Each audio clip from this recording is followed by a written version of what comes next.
Hi, this is Tutor Nick P, and this is Proverbs 235. The proverb today is to live by the sword, die by the sword. Okay, let's take a look at the note here. If someone says to another person, live by the sword, die by the sword, it means that if you live a violent lifestyle, you will usually die a violent death. Okay, let's continue. By extension, if you rely upon a certain way of doing something, especially something which is illegal or damaging to others, you are likely to experience or have a final outcome that you may have caused to others, that you were the cause, you made the bad things happen to them. So it's a little bit like what goes around comes around, kind of in that sense.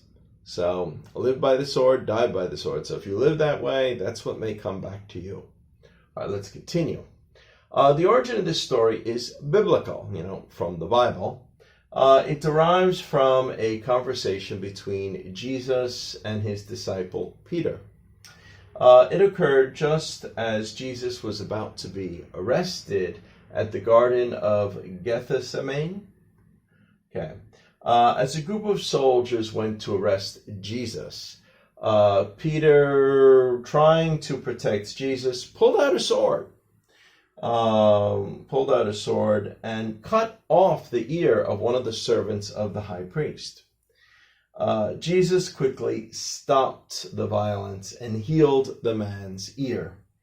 Then he told Peter to put the sword away, and said to him, all who will draw the sword will die by the sword. So this is really where this phrase actually comes from. It's not 100% exact, but it basically does mean the same thing. So he who lives by the sword will die by the sword. And he tried to explain to Peter that this is the way things are meant to be. That he wanted to go and be arrested. He was going to go peacefully. That's basically what he told him. Okay, anyway, let's continue. We have 3 examples here to cover this. Even if some rebels believe they are right, terrorism is not the way to go. If you live by the sword, you die by the sword. Okay. Or number 2 here, that drug lord had to learn the hard way. If you live by the sword, you die by the sword. So, yeah, either the authorities might kill him, or maybe other people who want to be the head drug lord may want to knock him off. So if you live that sort of life, you better watch your back.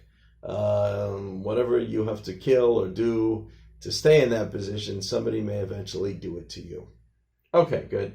And number 3 here, she tried to convince her son to get out of that street gang. Sooner or later, your luck will run out. If you live by the sword, you die by the sword. So that's what she would say to him. Okay, anyway, I hope you got it.